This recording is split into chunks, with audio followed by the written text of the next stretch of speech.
서울 종로구 탑골공원 인근 2025년 1월 눈이 내리는 밤 68세 박순자는 두꺼운 누더기 이불을 뒤집어 쓰고 공원 벤치에 몸을 웅크리고 있었다. 바람이 차갑게 불어왔다. 영하 8도. 하지만 순자는 움직이지 않았다. 움직일 이유가 없었다. 15년. 순자가 거리에서 살아온 시간이었다. 한때 그녀는 대한민국 최고의 요리사였다. 요리의 여제라 불렸던 사람. 미슐랭 3스타 레스토랑 계절의 맛수석 셰프. 하지만 지금은 아무도 그녀를 알아보지 못했다. 순자 자신도 과거의 박순자를 죽인 지 오래였다. 할머니, 추우시죠? 이거 드세요. 젊은 자원봉사자가 따뜻한 붕어빵 한 봉지를 건넸다. 순자는 고개도 들지 않고 붕어빵을 받았다. 감사합니다. 목소리는 작고 쉰 소리였다. 봉사자는 안타까운 표정으로 떠났다. 순자는 붕어빵을 한 입 물었다. 맛이 없었다. 아니, 맛을 느낄 수 없었다. 15년 전 그날 이후 모든 음식이 그랬다. 다음 날 아침, 종로구 사회복지관 앞. 오늘부터 노숙인 급식 봉사 시작합니다. 27세 강민지는 설렘 반 긴장 반으로 복지관 문을 열었다. 대학에서 사회복지학을 전공한 민지는 졸업 후 줄곧 NGO 단체에서 일했다. 월급은 넉넉하지 않았지만 민지는 만족했다. 돈보다 의미 있는 일을 하고 싶어. 하지만 항상 뭔가 부족한 느낌이었다. 더 직접적으로 사람들을 도울 수 없을까? 그래서 주말마다 노숙인 급식 봉사를 시작하기로 했다. 오늘이 첫날이었다. 어서 와요, 민지 씨. 복지관 담당자 이정혜 과장 52세이 반갑게 맞았다. 오늘 첫날인데 긴장되죠? 네, 조금요. 괜찮아요. 우리 봉사자 선배들이 다 도와줄 거예요. 급식실로 들어가자 이미 여러 봉사자들이 분주하게 움직이고 있었다. 자, 오늘 메뉴는 된장찌개, 김치, 밥이에요. 민지는 배식 준비를 도왔다. 오전 11시 급식실 문이 열렸다. 노숙인들이 줄지어 들어왔다. 민지는 처음 보는 광경에 가슴이 뭉클했다. 할아버지, 할머니들, 젊은 사람들도 있었다. 모두 힘든 사연을 가지고 있을 것이다. 그 중에 한 할머니가 눈에 들어왔다. 맨 뒤에서 조용히 줄을 서 있는 할머니. 다른 사람들과 달리 눈빛이 달랐다. 깊은 슬픔과 체념이 담긴 눈빛. 민지는 그 할머니에게 밥을 담아주며 말했다. 맛있게 드세요. 할머니는 고개만 끄덕이고 자리로 갔다. 2주가 지났다. 민지는 이제 급식 봉사에 익숙해졌다. 매주 토요일, 일요일에 복지관에 와서 준비하고 배식했다. 그리고 그 할머니를 매주 봤다. 항상 맨 뒤에서 기다리는 할머니. 말이 없고 표정도 없는 할머니. 민지는 그 할머니가 궁금했다. 어떤 사연이 있을까? 어느 토요일 아침, 민지가 평소처럼 복지관에 도착했는데 분위기가 심상치 않았다. 큰일 났어요. 선배 봉사자가 다급하게 말했다. 무슨 일이에요? 오늘 식재료 공급이 잘못됐어요. 된장도 없고 고추장도 없고 야채도 절반밖에 안 왔어요. 어떡해요? 정희 과장님이 지금 급하게 사러 나가셨어요. 근데 시간이 20분 후면 배식이 시작된다. 일단 있는 재료로 최대한 만들어 봐요. 봉사자들이 황급히 움직였다. 하지만 재료가 너무 부족했다. 감자 몇 개, 양파, 당근, 대파 조금. 고기는 없고 양념도 소금과 간장, 참기름만 있었다. 이걸로 뭘 만들어요? 그냥 감자국? 봉사자들은 어쩔 수 없이 감자국을 끓이기 시작했다. 하지만 문제가 있었다. 민지는 요리를 거의 해본 적이 없었다. 다른 봉사자들도 마찬가지였다. 평소에는 이정의 과장이 정확히 알려줘서 따라만 했는데 불세기는 어떻게 해요? 물은 얼마나 넣어요? 민지는 당황했다. 그때 11시가 되었다. 급식실 문이 열렸다. 노숙인들이 들어오기 시작했다. 오늘은 뭐예요? 감자국이요. 민지는 떨리는 손으로 국을 퍼주기 시작했다. 그런데 이게 뭐야? 맛이 하나도 없는데? 노숙인들의 불만이 쏟아져 나왔다. 민지는 얼굴이 빨개졌다. 어떤 할아버지는 화를 내기 시작했다. 이딴 걸 먹으라고 줘? 우리가 뭐 거지냐? 분위기가 험악해졌다. 아니 정말 이건 너무한 거 아니야? 민지는 눈물이 날 것 같았다. 죄송합니다. 제가 바로 그때였다. 잠깐만요. 조용하지만 단호한 목소리. 모두가 그쪽을 돌아봤다. 맨 뒤에 서 있던 그 할머니였다. 박순자, 제가 도와드릴게요. 할머니는 천천히 급식실 주방으로 걸어왔다. 민지는 놀라 물었다. 할머니, 요리하실 수 있으세요? 조금. 할머니는 짧게 대답하고 냄비를 들여다봤다. 큰 냄비에 물과 감자 몇 개가 둥둥 떠 있었다. 간도 거의 안 되어 있었다. 할머니는 눈을 감았다. 잠시 후 눈을 떴다. 재료가 더 있나요? 아니요. 이게 전부예요. 할머니는 주방을 둘러봤다. 구석에 놓인 무 반쪽, 말라가는 파, 김치 조금. 냉장고 안쪽에는 멸치 한 줌. 이걸로 하죠. 할머니는 낡은 앞치마를 두르고 칼을 집었다. 그 순간 민지는 할머니의 눈빛이 변하는 걸 봤다. 15년간 죽어있던 눈빛이 살아나고 있었다. 할머니는 물을 썰기 시작했다. 칼질이 빨랐다. 정확했다. 마치 음악을 연주하는 것처럼. 탁탁탁탁. 할머니, 칼질이. 할머니는 대답하지 않고 계속 썰었다.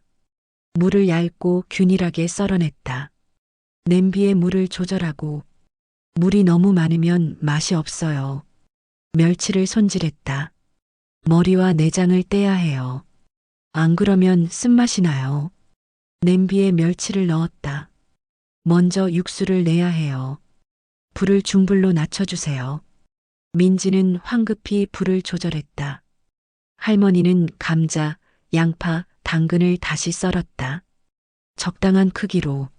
10분 후 할머니는 멸치를 건져냈다. 이제 야채를 넣어요. 무, 감자, 양파, 당근을 순서대로 넣었다.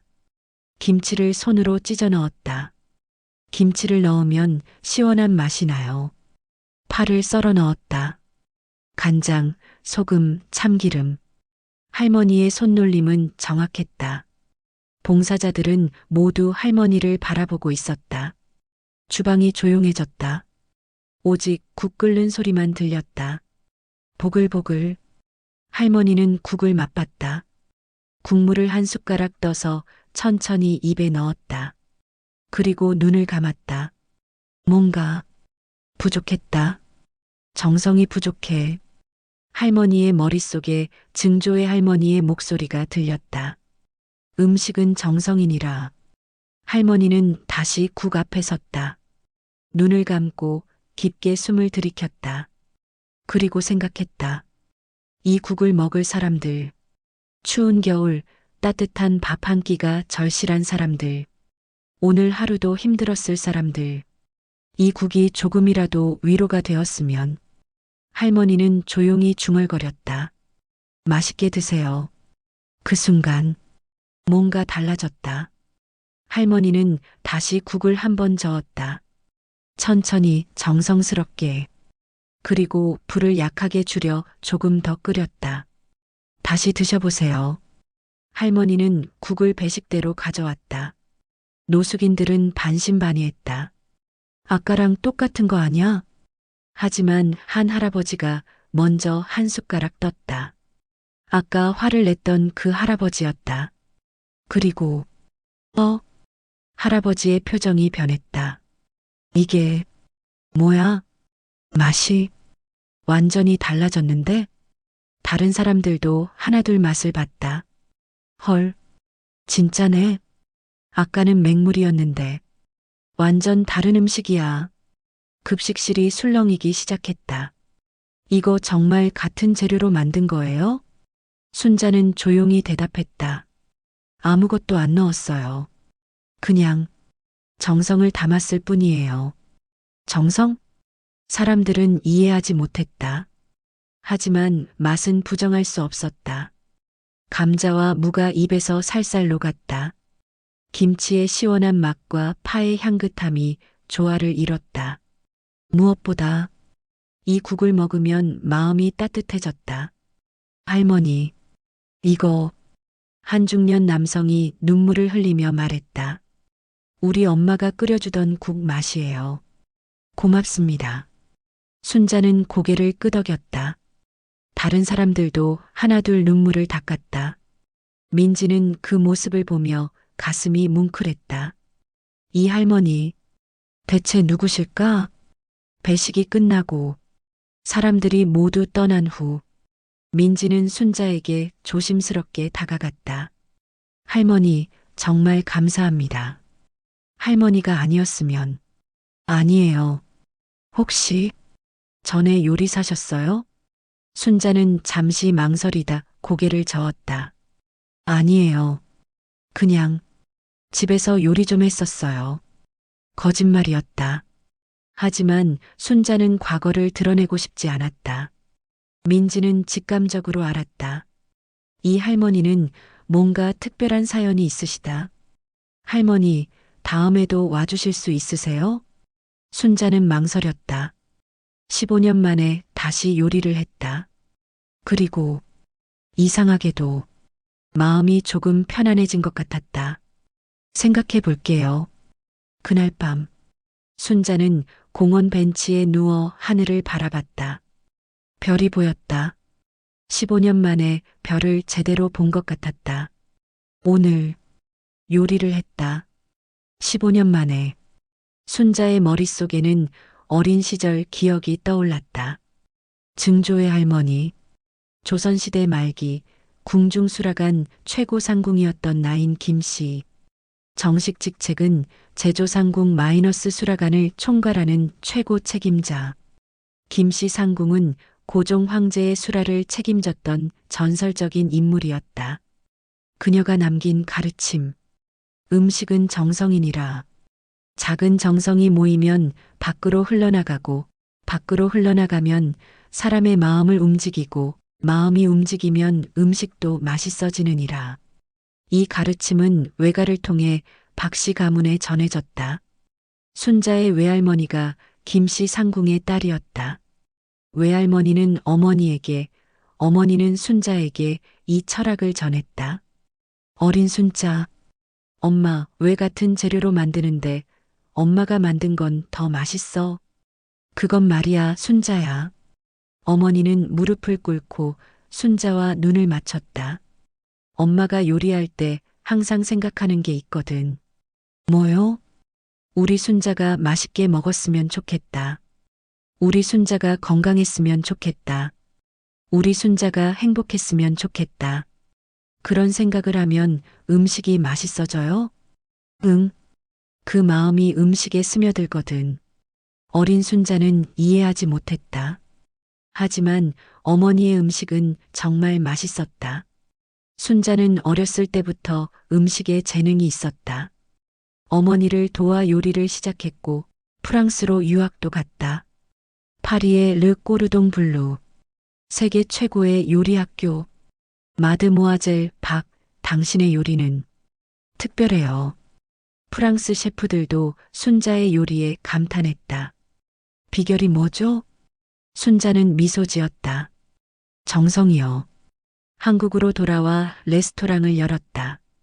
고등학교 동창 이명숙과 함께. 계절의 맛. 강남구 청담동.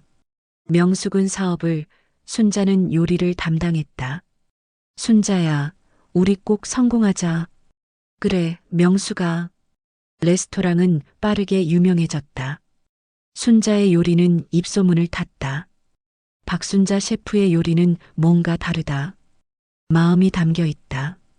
먹으면 위로가 된다. 미슐랭 1스타, 2스타, 3스타. 순자는 40세에 대한민국 최초 미슐랭 3스타 한국인 여성 셰프가 되었다. 언론은 그녀를 요리의 여제라 불렀다. 하지만 1997년 IMF 외환위기가 한국을 강타했다. 순자의 남편 김재호. 그는 중견 건설회사 부장이었다. 20년 넘게 성실히 근무했다. 하지만 IMF로 건설 경기가 폭락했다. 재호가 다니던 회사도 구조조정에 들어갔다. 김 부장님, 죄송합니다만 인사팀장이 말했다. 명예퇴직 대상자에 포함되셨습니다. 네. 회사 사정이. 재호는 충격을 받았다. 정년까지 아직 시간이 남았는데 퇴직금은 규정대로 드립니다. 재호는 집에 돌아와 순자에게 말했다. 여보, 나 회사에서 나가게 됐어. 뭐라고? IMF 때문에. 명예퇴직이래. 순자는 남편을 안아줬다. 괜찮아요. 우리 레스토랑 잘 되고 있잖아요. 미안해. 무슨 소리예요? 당신 잘못 아니에요. 하지만 재호는 자괴감에 빠졌다. 재취업은 어려웠다. 그때 명숙이 순자에게 말했다. 순자야, 우리 레스토랑 확장하자. 1998년.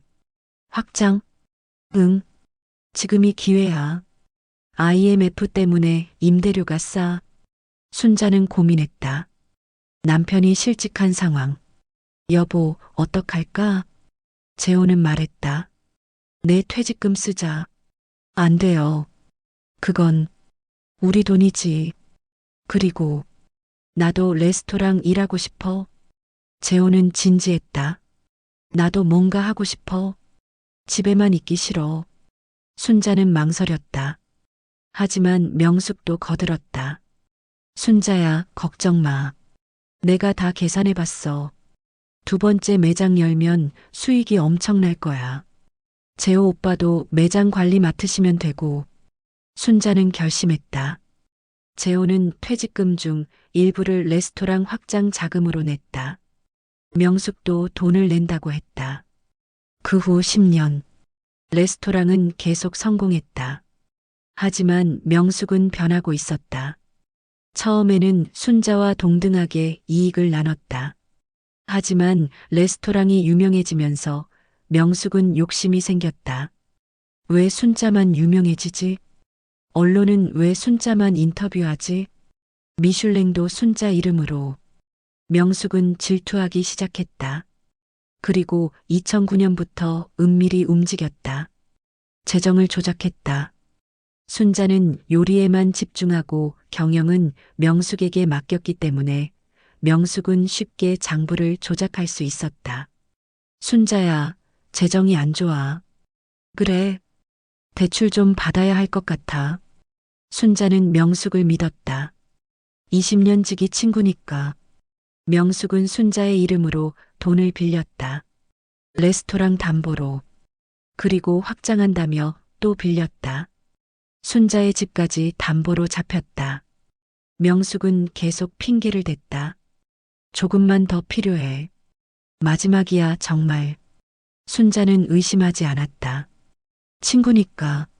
하지만 그 돈은 모두 명숙의 통장으로 들어갔다. 총 빚은 25억 원이 넘었다. 2010년 12월. 순자는 이상함을 느꼈다. 명숙이 연락이 안 됐다. 명수가 전화 좀 받아.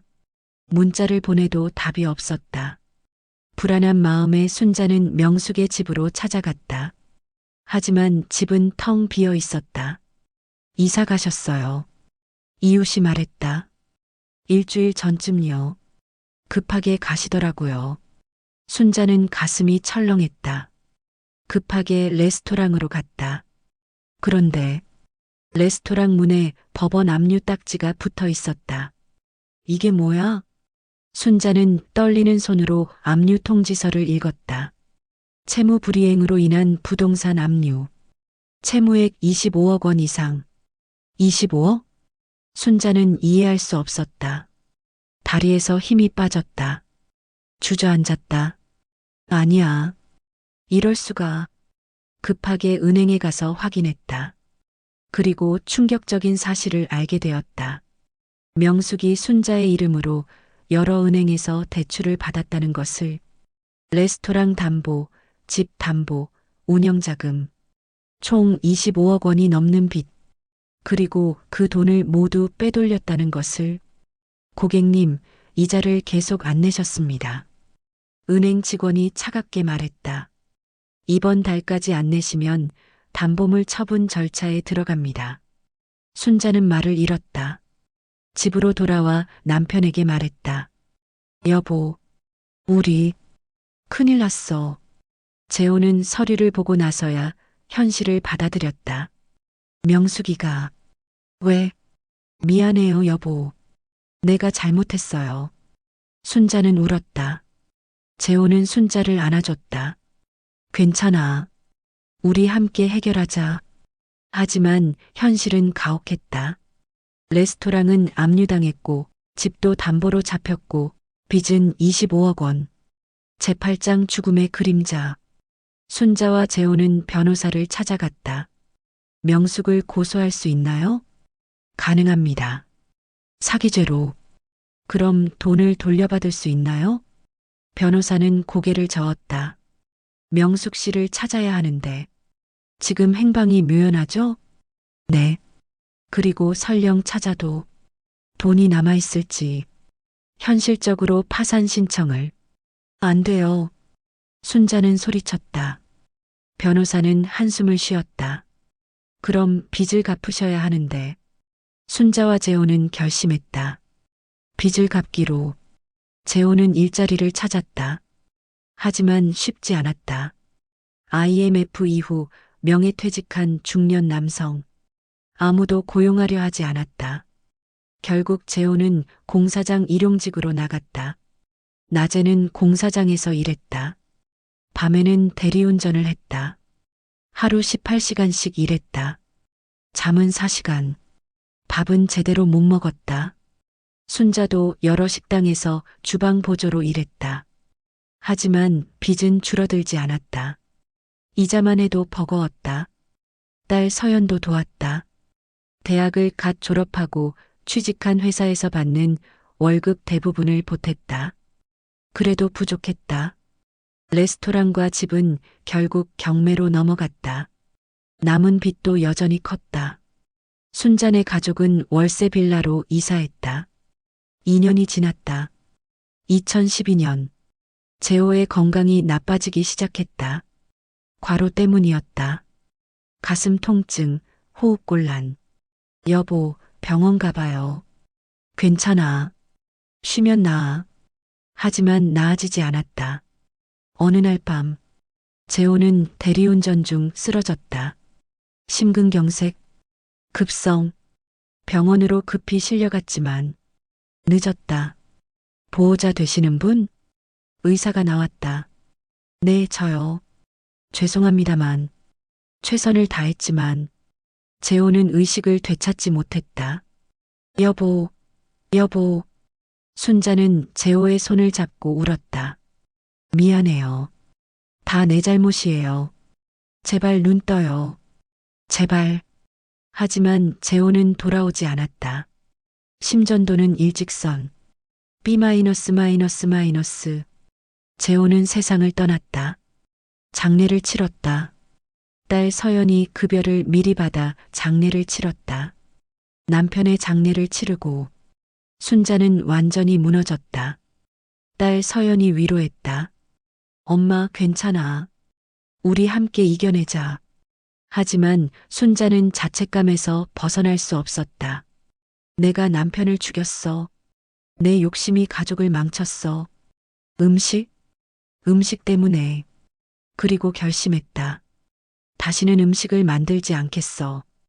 음식이 가족을 망쳤다고 생각했다. 레스토랑 때문에, 요리사가 되려는 욕심 때문에, 명숙을 믿었던 것도, 확장하려 했던 것도 모두 자신의 욕심 때문이라고 생각했다. 순자는 딸에게 말했다.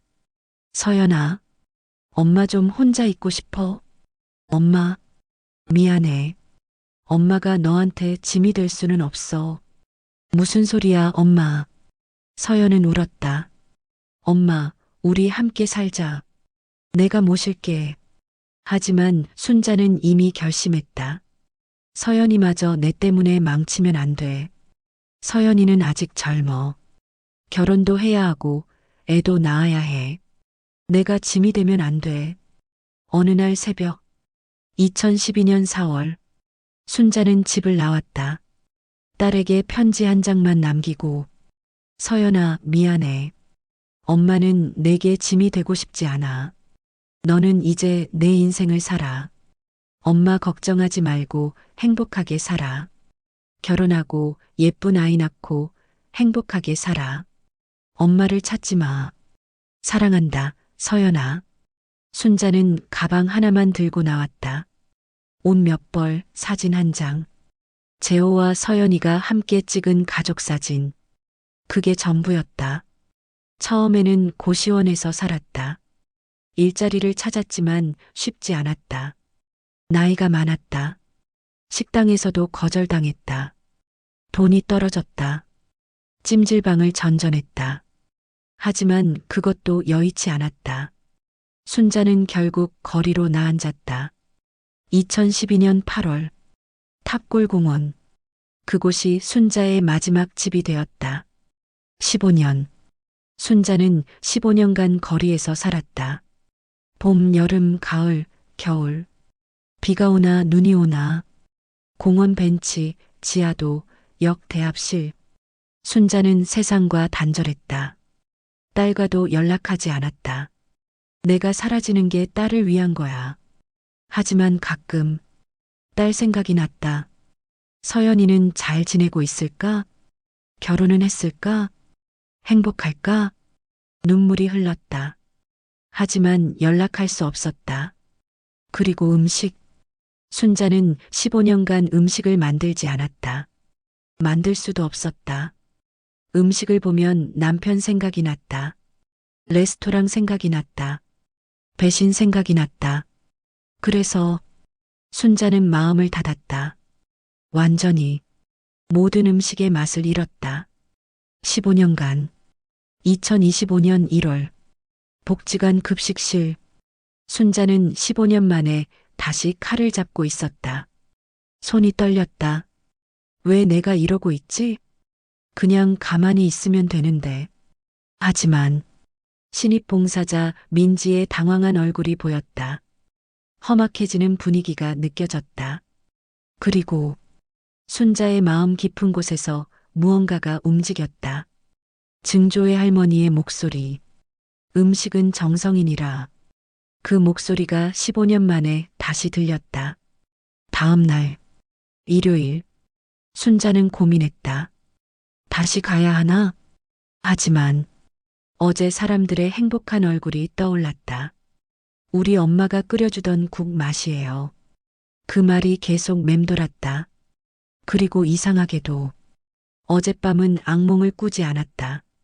15년 만에 순자는 결국 복지관으로 향했다. 할머니, 민지가 환하게 웃으며 맞아줬다. 오실 줄 알았어요. 오늘은 김치찌개예요. 도와주실 수 있으세요? 순자는 고개를 끄덕였다. 주방으로 들어가자 이정희 과장이 맞았다. 어머, 어제 그분이시네요. 정말 감사합니다. 오늘부터 식대 드릴게요. 괜찮아요.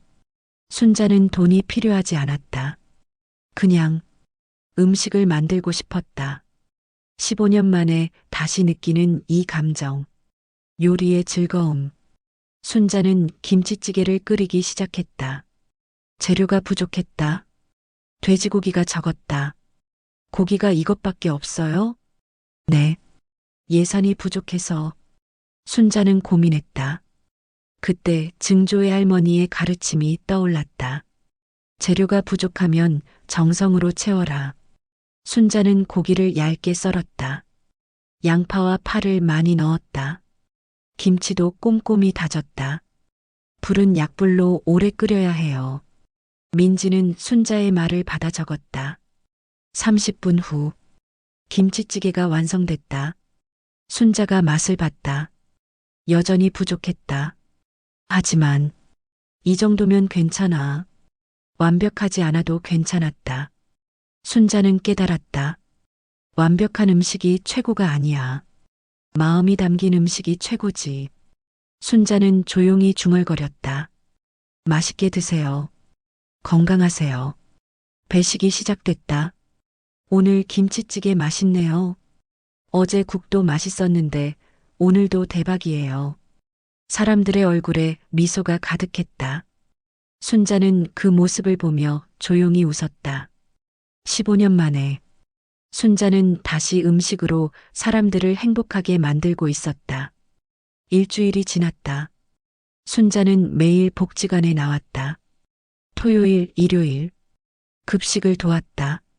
된장찌개, 콩나물국, 미역국, 부대찌개. 어떤 음식을 만들어도 맛있었다.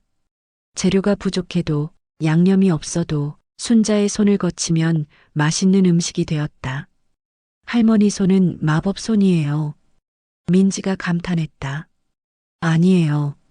그냥 정성을 담을 뿐이에요. 정성? 네. 음식을 먹을 사람을 생각하면서 만들어요. 민지는 이해하려 했지만 쉽지 않았다. 어느 날 민지는 순자에게 물었다. 할머니, 어떻게 하면 정성을 담을 수 있어요? 순자는 잠시 생각하다 대답했다. 민지 씨, 음식을 만들 때 뭘 생각해요? 빨리 끝내야겠다. 실수하면 안 되는데. 그래서 맛이 없었던 거예요. 네. 순자는 부드럽게 설명했다. 음식을 만들 때는 먹을 사람을 생각해야 해요. 이 사람이 얼마나 배고플까? 이 사람이 오늘 얼마나 힘들었을까? 이 음식을 먹고 조금이라도 위로받았으면 좋겠다. 그런 마음으로 만들면 자연스럽게 정성이 담겨요. 민지는 깨달았다. 그럼 할머니는 항상 그렇게 생각하시면서 만드세요? 네. 그럼 음식 맛이 달라지나요? 순자는 고개를 끄덕였다. 정성은 밖으로 흘러나가요. 그리고 그 정성이 음식에 스며들어요. 사람들은 그걸 느껴요. 혀로가 아니라 마음으로. 민지는 전율이 느껴졌다. 이게 진짜 요리구나. 그날 저녁, 민지는 순자에 대해 더 알고 싶었다. 할머니, 어디 사세요? 순자는 대답하지 않았다. 민지는 눈치챘다. 할머니, 혹시 가족은? 순자의 얼굴이 굳어졌다. 없어요. 그 한마디에 담긴 슬픔을 민지는 느낄 수 있었다. 민지는 더 이상 묻지 않았다. 대신 다른 질문을 했다. 할머니, 요리 어디서 배우셨어요? 순자는 대답하지 않았다. 할머니 요리 실력은 정말 프로 수준이에요. 순자는 한숨을 쉬었다. 옛날 일이에요. 잊어버린 일이고요. 하지만 할머니는 아직도 잊지 않으셨잖아요. 순자는 아무 말하지 않았다. 민지는 확신했다. 이 할머니는 과거에 분명 대단한 요리사였을 거야. 2주가 지났다. 순자는 이제 복지관의 전설이 되었다. 오늘은 무슨 메뉴예요? 할머니가 만드신 거예요? 노숙인들이 순자를 찾았다. 순자는 조용히 고개를 끄덕이며 음식을 만들었다. 그리고 이상한 일이 일어났다. 순자의 얼굴이 조금씩 밝아지기 시작한 것이다. 15년간 죽어있던 눈빛에 생기가 돌기 시작했다. 말수도 조금씩 늘어났다. 오늘 날씨 좋네요. 고맙습니다. 맛있게 드세요. 짧은 말들이었지만 순자에게는 큰 변화였다. 민지는 그 변화를 지켜보며 기뻤다. 할머니가 조금씩 회복되고 계시다. 어느 날, 이정희 과장이 민지를 불렀다. 민지 씨, 그 할머니, 혹시 신상 정보 아는 거 있어요? 아니요, 이름도 잘 모르겠어요. 이상하네요. 저렇게 요리를 잘하시는 분이. 저도 궁금해요. 혹시 예전에 식당 하셨던 분 아닐까요? 저도 그렇게 생각해요. 근데 할머니가 말씀 안 하세요. 이정희는 고민했다. 혹시 우리가 도와드릴 수 있는 게 있을까요?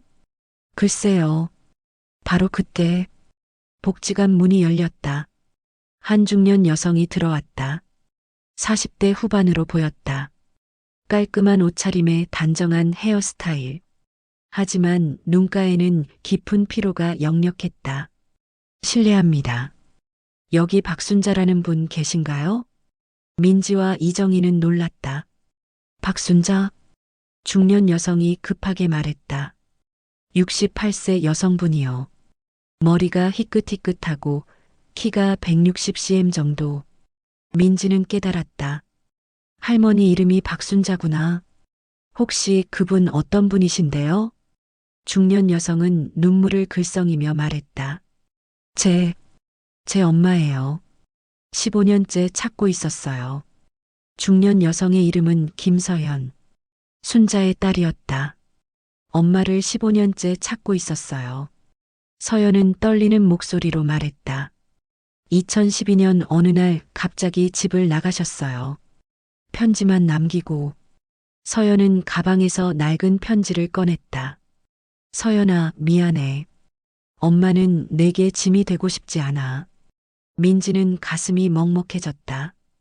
그 후로 계속 찾으셨어요? 네.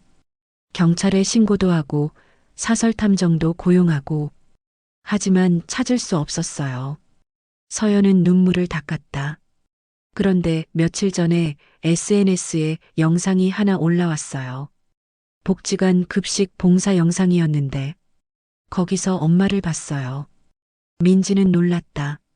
영상이요? 네. 누군가 찍어서 올린 거예요. 서연은 휴대폰을 꺼내 영상을 보여줬다. 영상에는 순자가 국을 끓이는 모습이 담겨 있었다. 이 뒷모습, 분명 우리 엄마예요.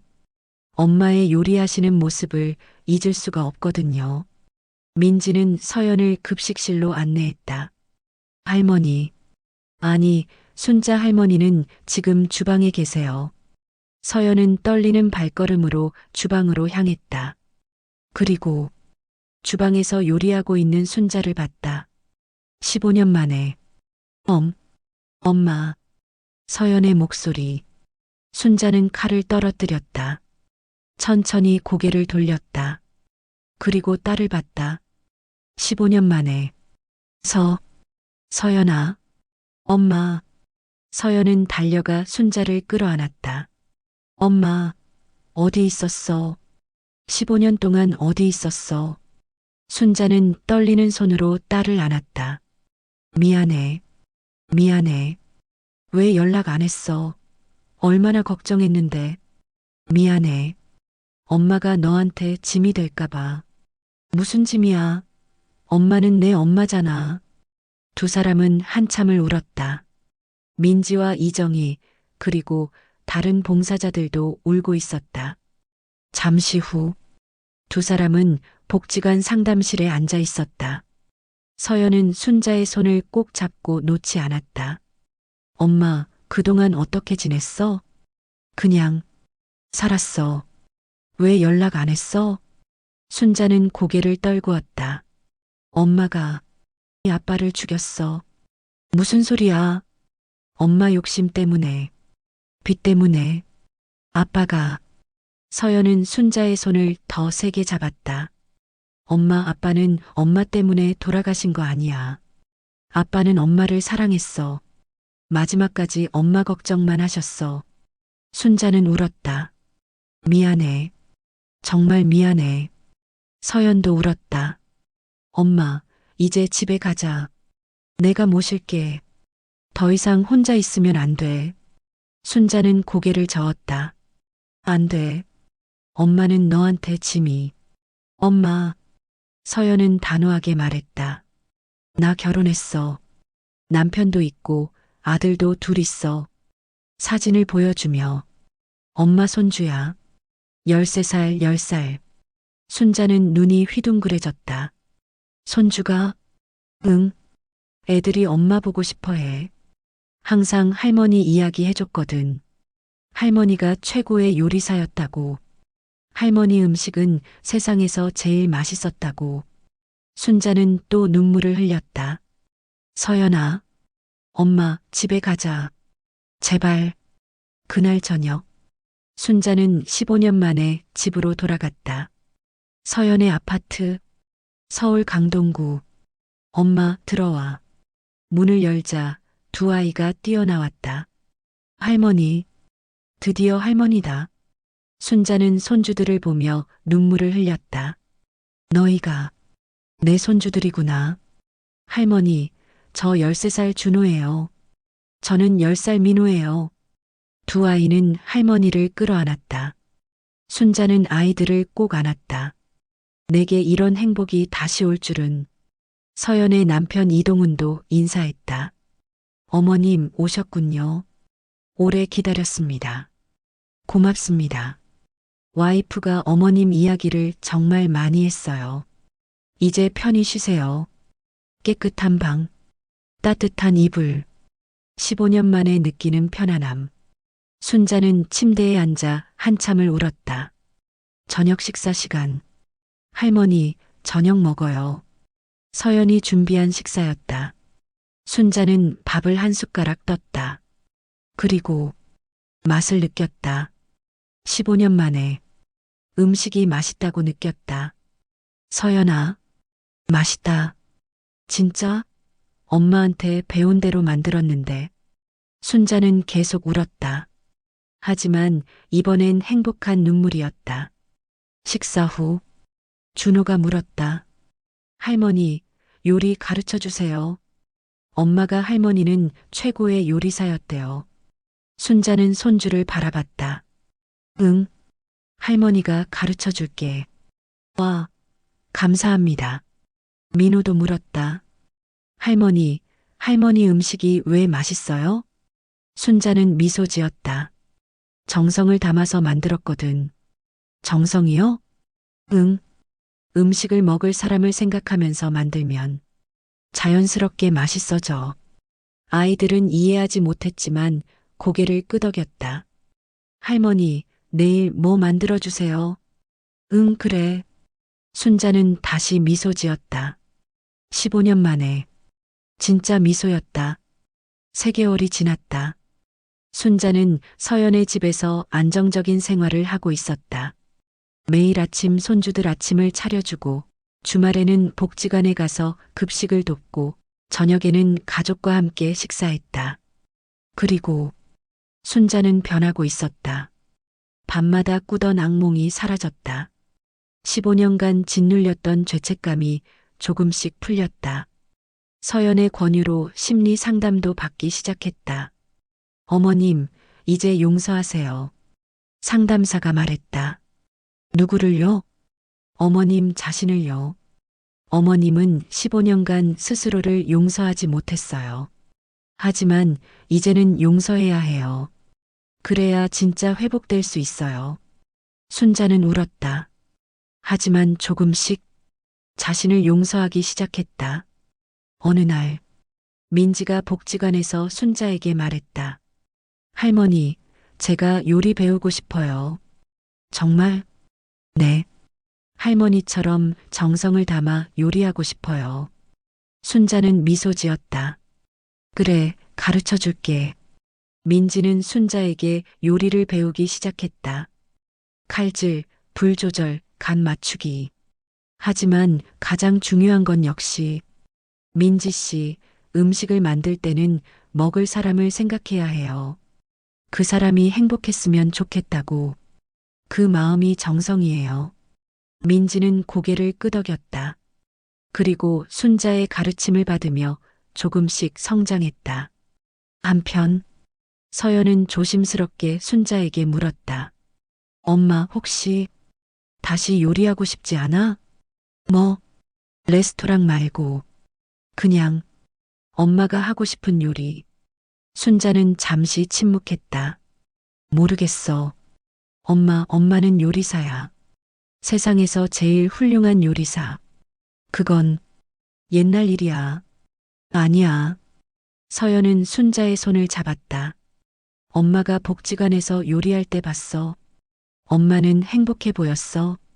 15년 만에 처음 보는 엄마의 행복한 얼굴이었어. 순자는 눈물을 닦았다. 서연아, 엄마, 천천히 생각해봐. 급하지 않아. 하지만 엄마가 요리할 때 가장 행복해 보인다는 거 나는 알아. 그로부터 한 달 후, 순자는 결심했다. 조금씩 다시 시작해보자. 완전히 예전으로 돌아갈 수는 없다.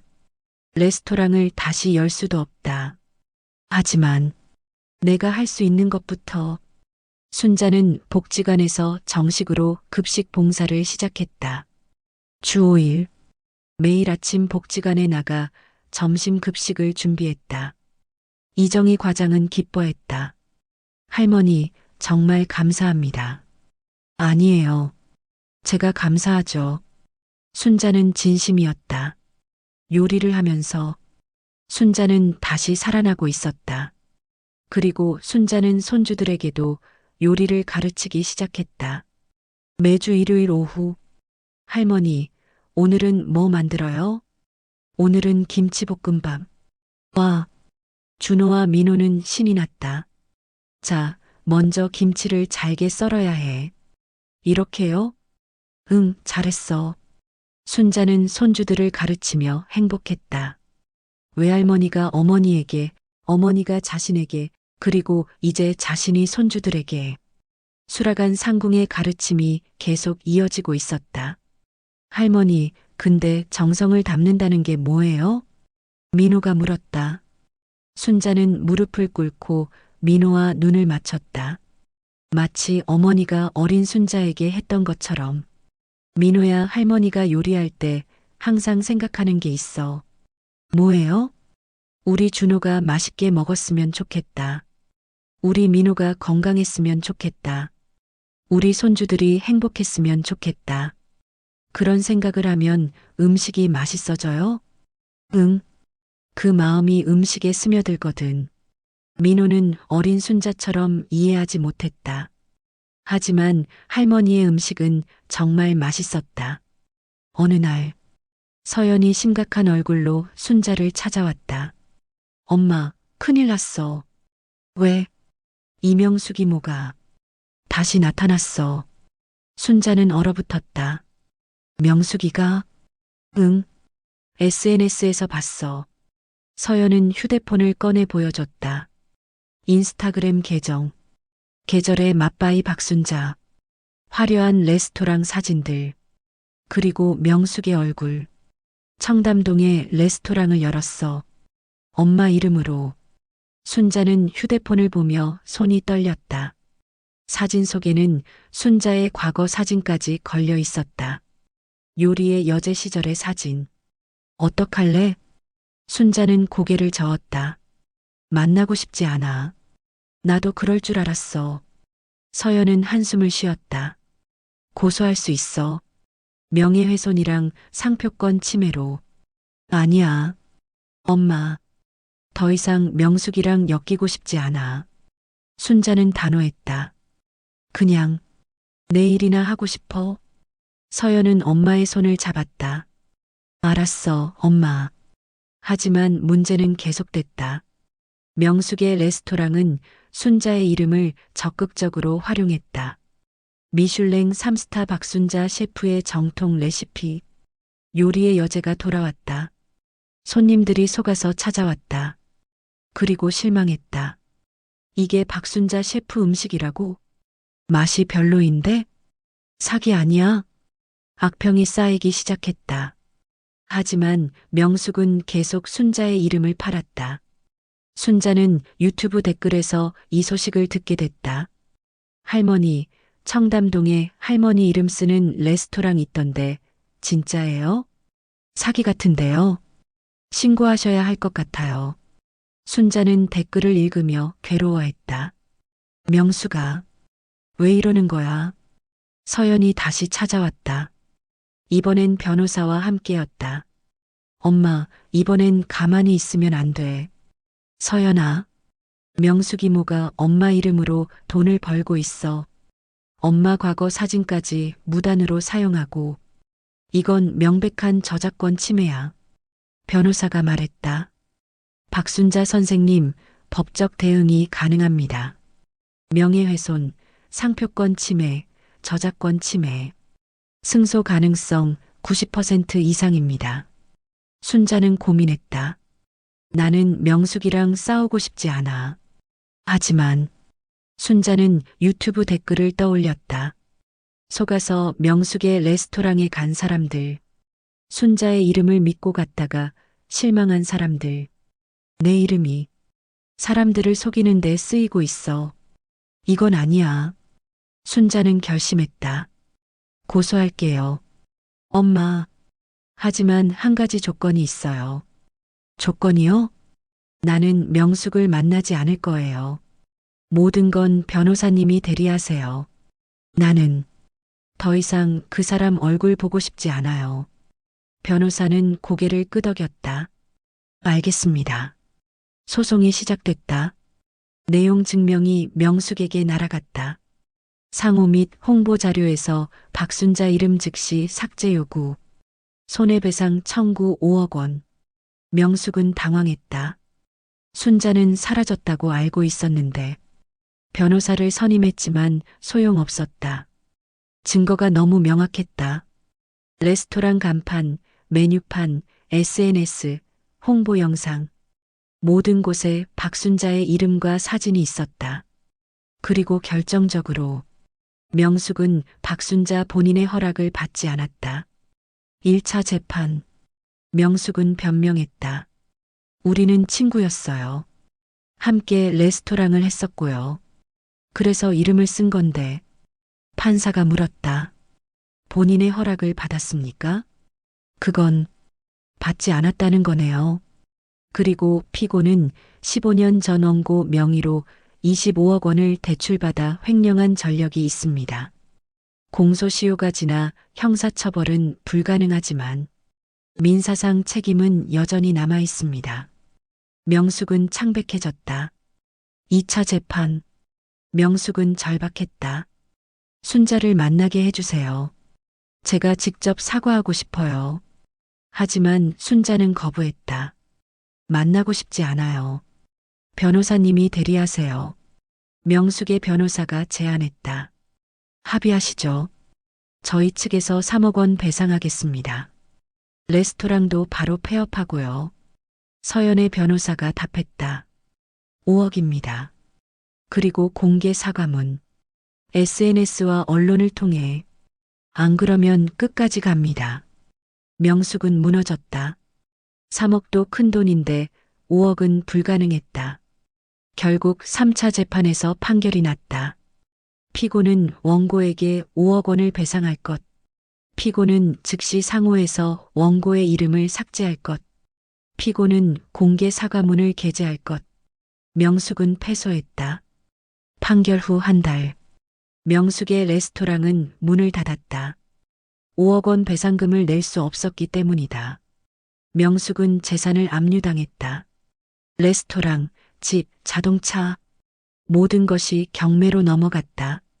그리고 부족한 금액은 월급에서 압류당하게 됐다. 명숙은 모든 것을 잃었다. 어느 날, 민지가 복지관에서 순자에게 말했다. 할머니, 오늘 새로운 분이 오셨어요. 그래? 네. 급식 받으러요. 순자는 배식을 시작했다. 그리고 맨 뒤에 서 있는 한 여성을 봤다. 고개를 숙이고 있었다. 머리는 희끗희끗했고 옷은 낡았다. 순자는 국을 퍼주며 그 여성의 얼굴을 봤다. 그리고 얼어붙었다. 명숙이었다. 명숙도 순자를 봤다. 두 사람은 잠시 서로를 바라봤다. 15년 전 청담동 레스토랑에서의 화려한 명숙은 없었다. 지금 명숙은 순자가 15년간 살았던 모습이었다. 명숙은 고개를 떨구었다. 미안해. 작은 목소리였다. 순자는 국을 가득 퍼서 명숙에게 건넸다. 맛있게 먹어. 건강해야지. 명숙은 눈물을 흘렸다. 순자야. 정말 미안해. 순자는 아무 말도 하지 않았다. 그냥 다음 사람에게 국을 퍼주기 시작했다. 명숙은 자리에 앉아 국을 먹었다. 그리고 울었다. 이 맛.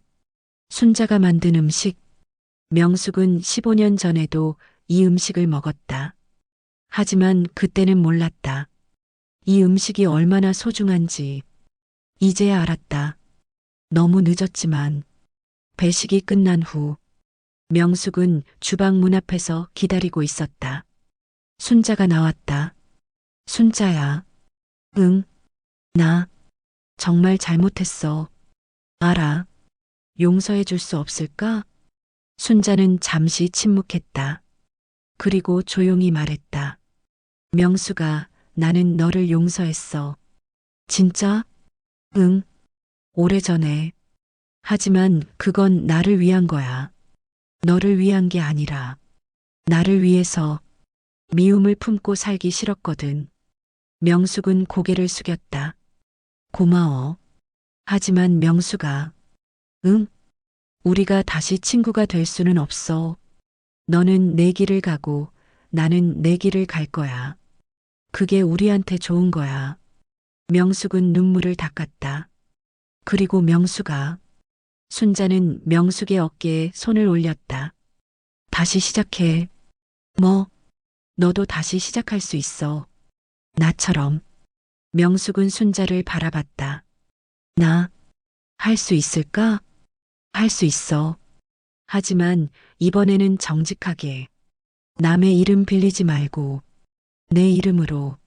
명숙은 고개를 끄덕였다. 고마워, 순자야. 매주 일요일 여기 와. 뭐, 급식 받으러. 내가 밥 줄게. 명숙은 또 울었다.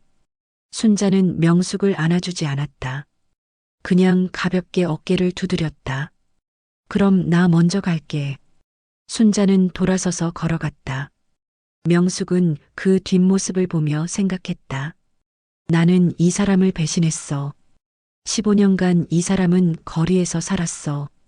나 때문에. 그런데 지금 이 사람이 나를 먹여주고 있어. 명숙은 바닥에 주저앉아 한참을 울었다. 그로부터 1년. 순자는 여전히 매주 일요일 복지관에서 봉사했다. 명숙도 매주 일요일 복지관에 왔다. 하지만 두 사람은 거의 대화하지 않았다. 순자는 음식을 주었고 명숙은 받아서 먹었다. 그게 전부였다. 어느 날 명숙이 순자에게 말했다. 순자야, 나 일자리 구했어. 그래, 어디? 작은 분식집. 설거지하고 청소하는 일이야. 잘 됐네. 응. 명숙은 잠시 망설이다 말했다. 순자야, 나도 요리 배우고 싶어. 너한테. 순자는 명숙을 바라봤다. 나한테? 응. 나도 평생 요리를 했지만 너와 같은 요리가 안 되더라. 순자는 잠시 생각했다. 알았어. 진짜? 응. 내 요리 학교와 무료야. 명숙은 눈물을 글썽였다. 고마워. 명숙은 할머니의 부엌 요리 학교에 등록했다. 처음에는 어색했다. 다른 학생들 사이에 끼어 앉았다. 순자는 명숙을 특별 대우하지 않았다. 다른 학생들과 똑같이 대했다. 자, 오늘은 된장찌개를 만들 거예요. 하지만 가장 중요한 건 정성이에요. 명숙은 순자의 말을 들으며 깨달았다. 이게 내가 평생 놓쳤던 거구나. 기술만 배웠지, 마음은 몰랐어. 명숙은 열심히 배웠다. 칼질, 불 조절, 간 맞추기. 그리고 무엇보다 정성. 음식을 만들 때는 먹을 사람을 생각하세요. 그 사람이 행복했으면 좋겠다고. 명숙은 그 말을 가슴에 새겼다. 6개월 후, 명숙은 작은 분식집에서 요리를 맡게 됐다. 처음에는 설거지만 했지만 사장님이 명숙의 실력을 알아봤다. 언니, 요리 잘하시네요?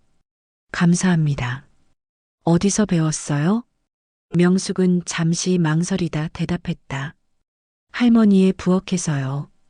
아, 그 유명한 유튜브. 네. 명숙이 만든 음식은 맛있었다.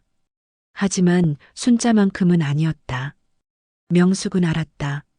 나는 순자가 될 수 없어. 하지만 나는 나대로 할 수 있어. 명숙은 정직하게 일했다. 더 이상 남의 이름을 빌리지 않았다. 더 이상 거짓말하지 않았다. 2년이 지났다. 두 사람은 여전히 매주 일요일 복지관에서 만났다. 하지만 관계는 예전으로 돌아가지 않았다. 친구도 아니었다.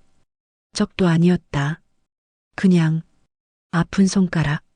어느 일요일, 명숙이 순자에게 말했다. 순자야, 나 다음 주부터 못 올 것 같아. 왜?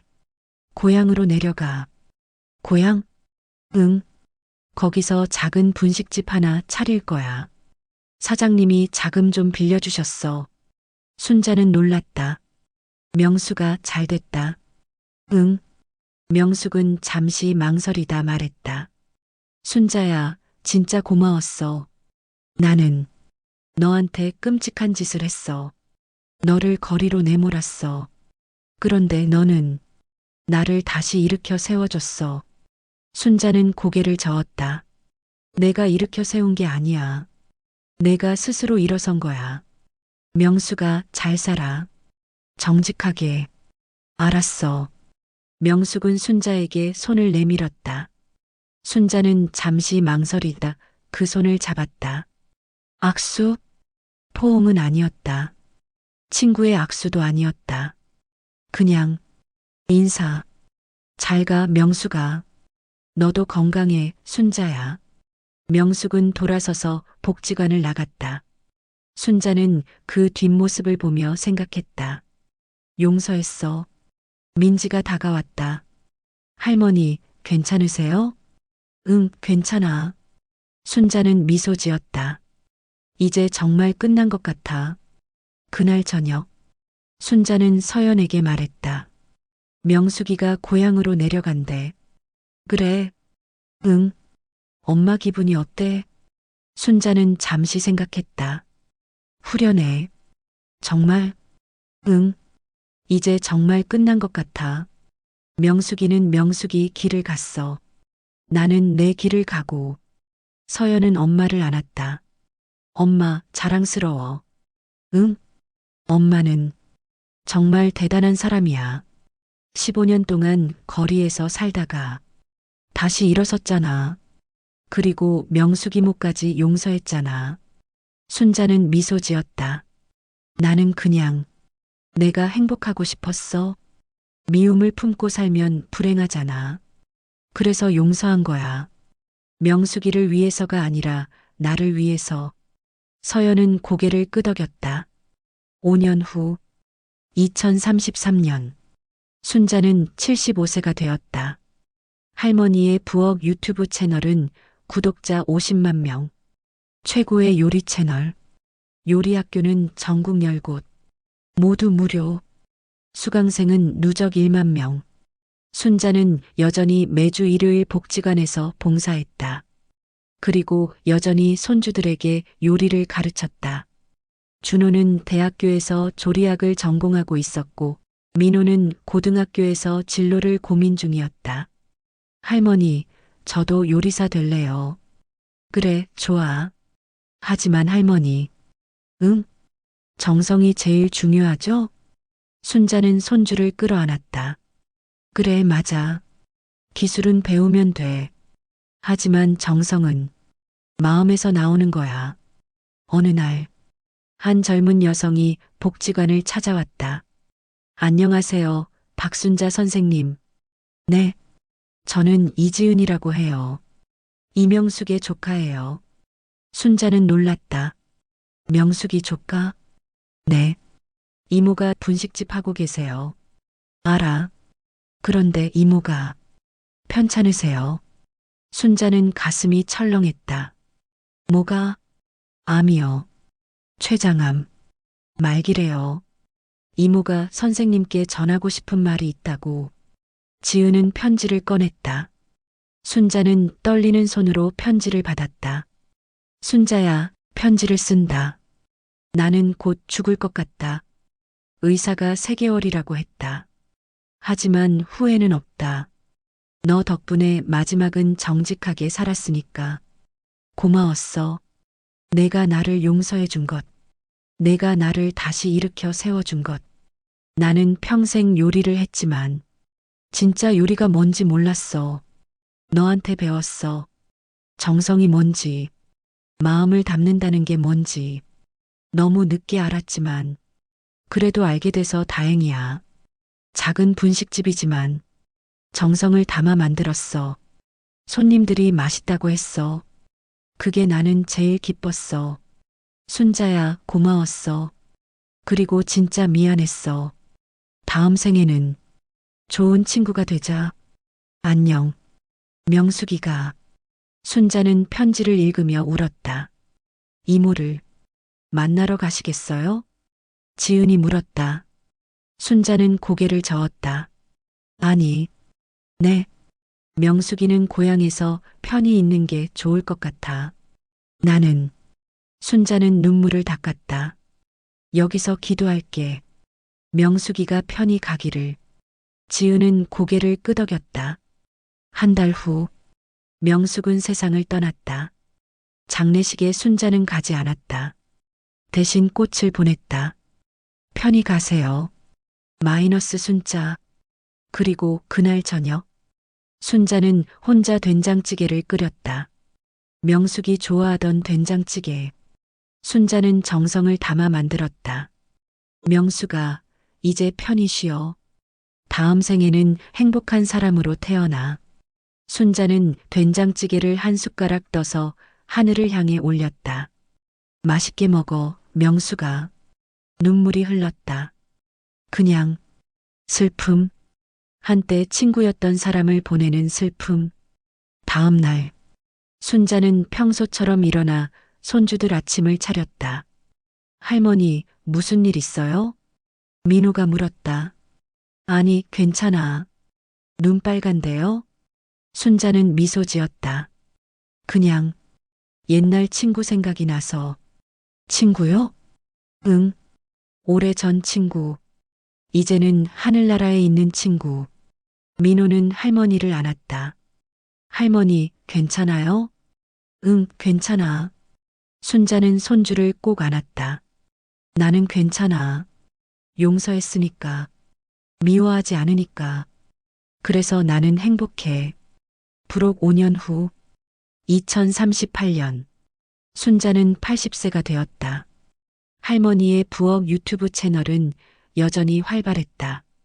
이제는 준호가 주로 촬영과 편집을 맡았다. 순자는 가끔 게스트로 출연했다. 안녕하세요, 여러분. 오늘은 특별 게스트, 우리 할머니를 모셨어요. 할머니, 인사해 주세요.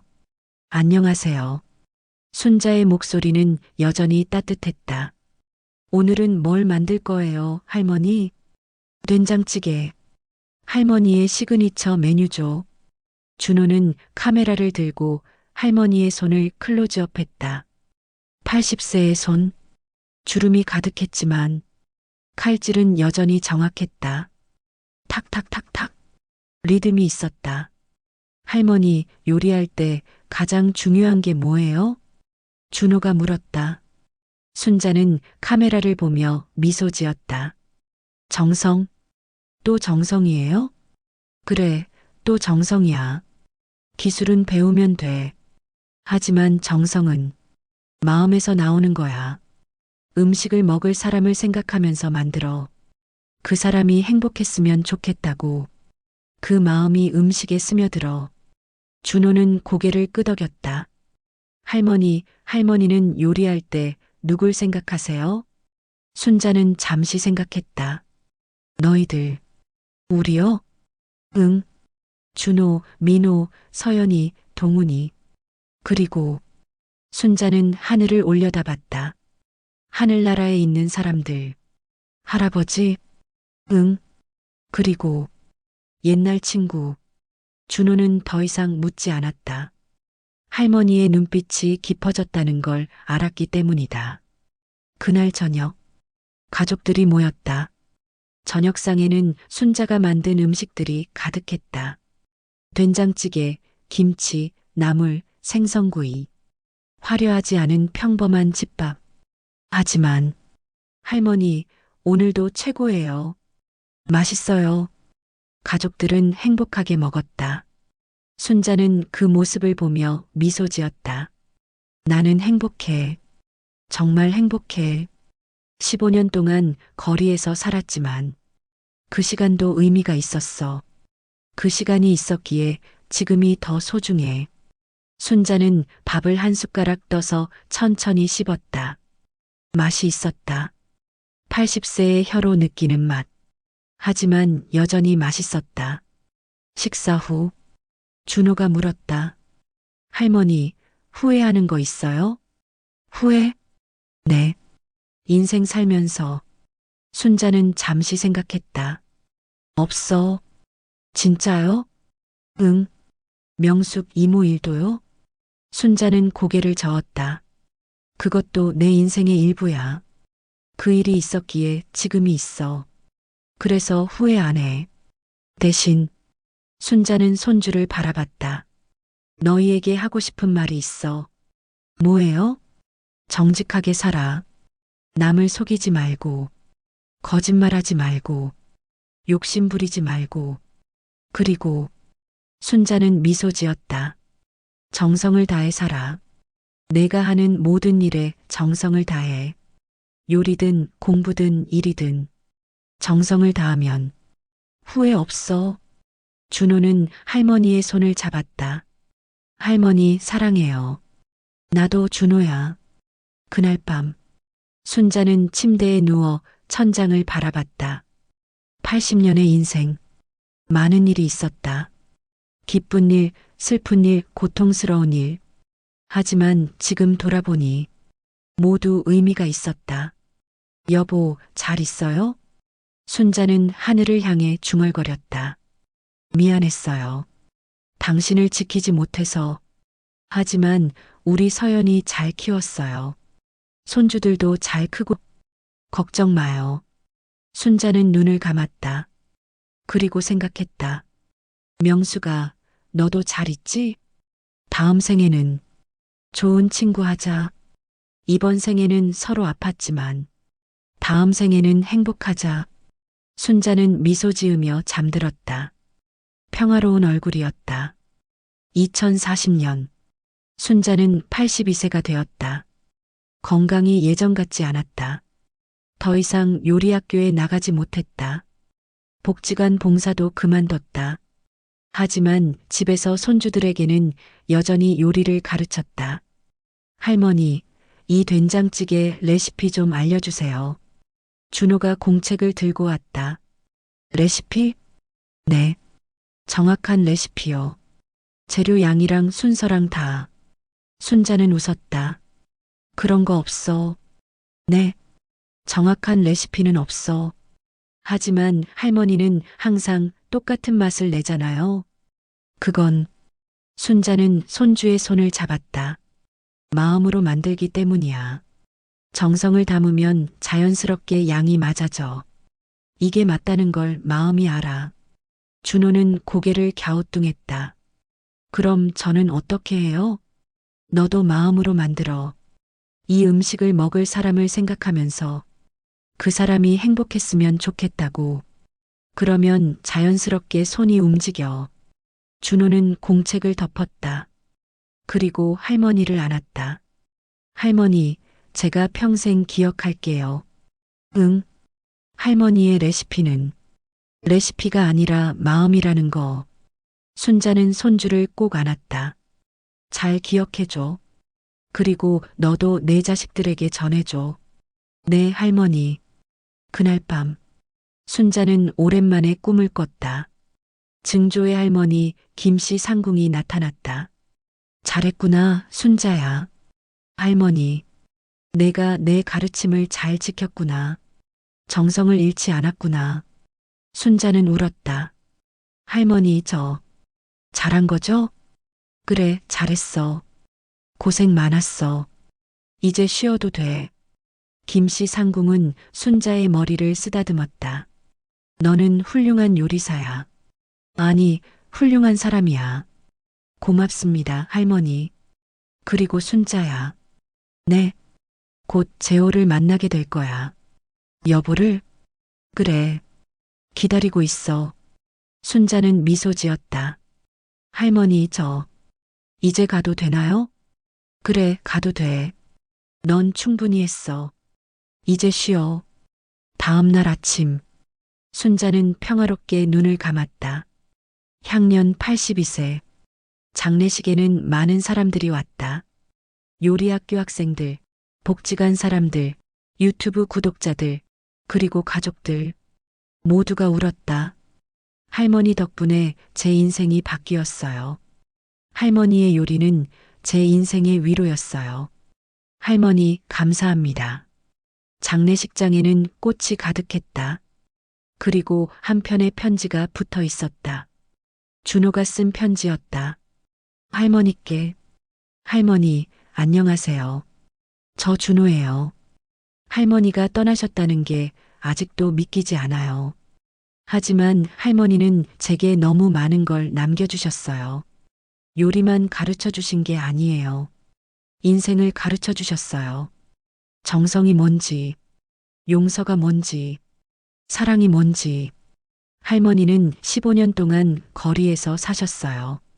모든 걸 잃으셨어요. 하지만 다시 일어서셨어요. 그리고 수많은 사람들에게 행복을 주셨어요. 할머니, 저는 할머니처럼 살고 싶어요. 정직하게, 정성을 다해. 그리고 사람들에게 행복을 주는 사람이 되고 싶어요. 할머니의 가르침을 평생 기억할게요. 그리고 제 아이들에게도 전해줄게요. 음식은 정성이라고, 마음을 담아 만드는 거라고.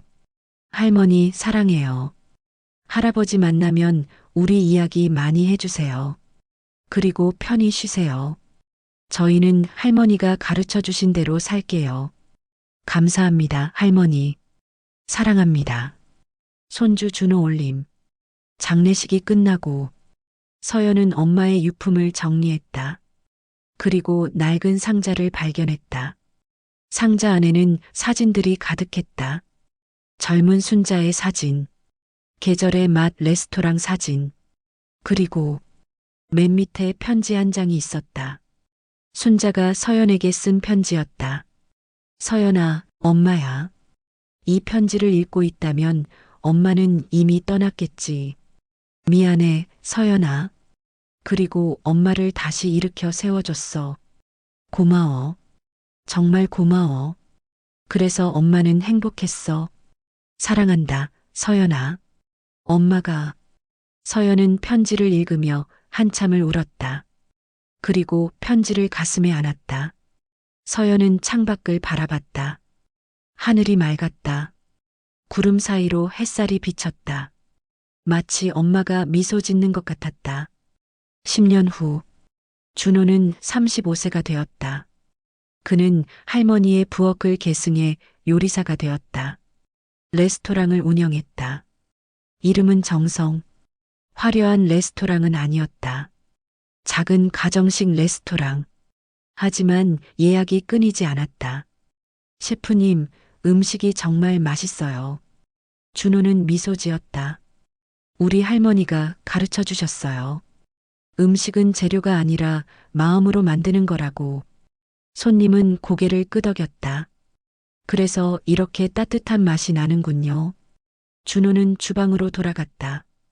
벽에는 할머니 순자의 사진이 걸려 있었다. 미소 짓고 있는 사진. 준호는 사진을 보며 중얼거렸다. 할머니, 저 잘하고 있죠? 할머니가 가르쳐 주신 대로 하고 있어요. 사진 속 순자는 여전히 미소 짓고 있었다. 마치 대답하는 것처럼. 그래, 잘하고 있어. 준호는 다시 요리를 시작했다. 칼을 집었다. 그리고 재료를 썰기 시작했다. 탁탁탁탁. 리듬이 있었다. 할머니처럼. 그리고 중얼거렸다. 맛있게 드세요. 행복하세요. 그 순간 준호는 느꼈다. 할머니의 목소리가 음식은 정성이니라. 준호는 미소 지었다. 네, 할머니. 저도 이제 알아요. 정성의 맛이 뭔지. 주방에는 따뜻한 기운이 가득했다. 음식 냄새와 함께 사랑과 정성이 흘러넘쳤다. 구독, 좋아요는 더 많은 이야기를 만들 수 있는 힘이 됩니다. 행복하세요.